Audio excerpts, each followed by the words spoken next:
Hello बच्चों, आज हम आप सभी के लिए एक नया निबंध मेरे प्रिय कवि पर लेकर आए हैं। जैसा कि बच्चों ये हर एक परीक्षाओं में पूछा जाने वाला प्रश्न है, तो आज हम लोग जानेंगे बच्चों कि किस प्रकार से मेरे प्रिय कवि पर एक निबंध लिखा जा सकता है। तो जैसा कि बच्चों रूपरेखा होगी और इसमें जो पहली हेडिंग होगी प्रस्तावना, दूसरी हेडिंग जन्म तथा परिचय, तीसरी होगी साहित्य में योगदान, चौथी होगी बच्चों यथार्थ का चित्रण और जो इसकी पांचवी हेडिंग होगी उपसंहार। तो इस तरह से बच्चों आप किसी भी लेखक का या किसी भी कवि का जीवन परिचय आसानी से इस हेडिंग के माध्यम से लिख सकते हैं। तो जैसा कि बच्चों आज हम आप सभी के लिए मुंशी प्रेमचंद जी के बारे में एक निबंध बताने वाले हैं कि आप किस प्रकार से पेपर में लिखेंगे।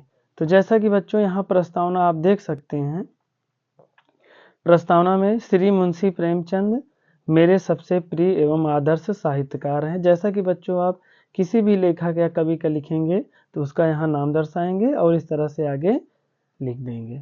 फिर आगे, ये हिंदी साहित्य के प्रमुख स्तंभ थे जिन्होंने हिंदी जगत को एक नई दिशा दी है। इन्हें बच्चों कहानियाँ, नाटक एवं उपन्यासों के सम्राट कहा जाता है। कहने का मतलब है बच्चों कि इन्होंने कहानियाँ, नाटक, जो उपन्यास क्या होते हैं उनके बारे में बहुत अच्छी तरीके से बताया है, समझाया है।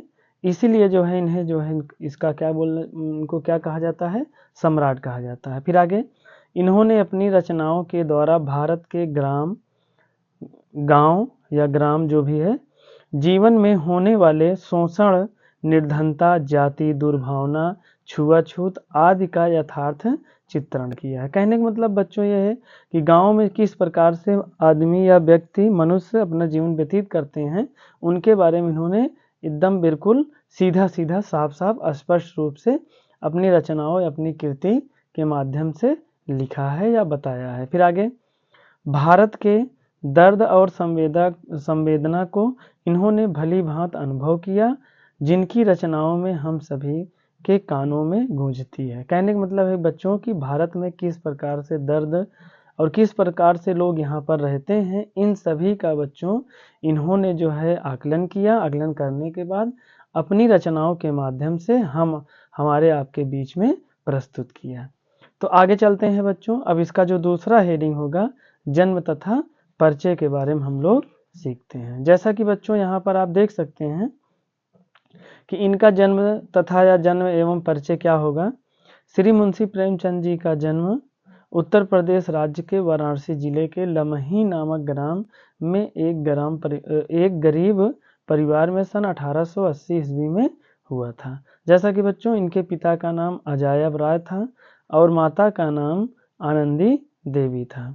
फिर आगे बच्चों, मुंशी प्रेमचंद जी का वास्तविक नाम धनपत राय था, किंतु साहित्य जगत में इन्होंने जो है अपनी जो ख्याति पाई है, जो अपनी प्रसिद्धि पाई है बच्चों, वो किसके माध्यम से पाई है, मुंशी प्रेमचंद के माध्यम से पाई है। तो बच्चों आपको क्या करना है, जन्म तथा परिचय में केवल आपको इतना ही दर्शाना है। बच्चों अगर आपको और लिखना है तो आप लिख सकते हैं, लेकिन इतना ही लिखेंगे, क्योंकि ज़्यादा लिखेंगे तो कम से कम बच्चों ये 2.5 से 3 पेज आपके बोर्ड का पेपर में आपको लिखना है। फिर आगे देखेंगे तीसरी हेडिंग जो है बच्चों साहित्य में योगदान।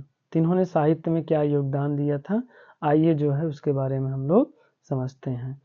मुंशी प्रेमचंद का आगमन हिंदी कथा साहित्य में एक नई युग का जो है बच्चों क्या हुआ, आरंभ हुआ। फिर आगे, इन्होंने हिंदी साहित्य, कथा, उपन्यास साहित्य को एक नया आयाम दिया। फिर आगे बच्चों, वस्तुतः प्रेमचंद हमारे युग के साहित्य सुधारक थे।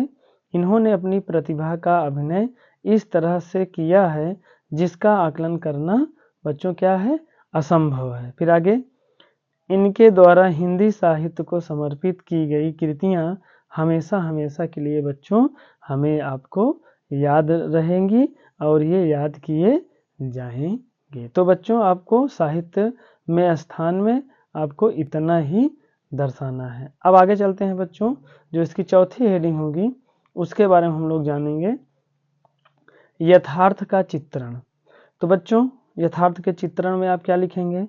श्री मुंशी प्रेमचंद भगवान शिव जी के उपासक थे। इनकी रचनाओं में यथार्थ जीवन का चित्रण हुआ है। इनकी रचनाएं हमारे मन हृदय पर या में हमेशा मंगल की तरह प्रभाव छोड़ती हैं और छोड़ती रहेंगी। फिर आगे बच्चों, इनकी रचनाएं यथार्थ को पृष्ठभूमि पर प्रतिष्ठित होते हुए भी आदर्श की ओर क्या है बच्चों? उन्मुख हैं। तो बच्चों आपको क्या करना है कि यथार्थ के चित्रण में आपको इतना ही दर्शाना है। आइए बच्चों, अब इसकी हम लास्ट हेडिंग देखते हैं, 5वीं जो है उपसंहार। उपसंहार में क्या लिखेंगे बच्चों? ऐसे महान उपन्यासकार, नाटककार व साहित्यकार के लिए इससे बढ़कर श्रद्धांजलि क्या होगी कि इनकी मृत्यु के 8 दशकों के बाद भी इनकी रचनाओं का प्रासंगिकता पूर्वत बनी हुई है। कहने का मतलब बच्चों ये है कि इनकी जो मृत्यु हुई उसके 8 दशक बीत जाने के बाद भी आज उतनी ही जो है शौक से या उतनी ही पढ़ने में अच्छी लगती हैं जितनी ये पहले रही होंगी। तो कहने का मतलब बच्चों ये है कि आपको इसी तरह से आपको पेपर में क्या करना है? दर्शाना है। फिर आगे, हजारों की संख्या में लोग इनकी रचनाओं व शैलियों पर शोध कर रहे हैं। शोध का मतलब है बच्चों खोज कर रहे हैं कि मतलब किस प्रकार से इन्होंने अपनी रचना में इतनी अच्छी तरीके से किस प्रकार से जो है इन्होंने किया। अन्य प्रकार से जो शोध होते हैं बच्चों, खोज होती हैं, जो है किया जा रहा है। फिर आगे, निसंदेश हमारे हिंदी साहित्य के गौरव थे और हमेशा गौरव थे, हैं और हमेशा बच्चों रहेंगे। तो इस तरह से बच्चों हमें उपसंहार में क्या करना है? दर्शा देना है। तो बच्चों एक बार फिर से हम बताएंगे आपको।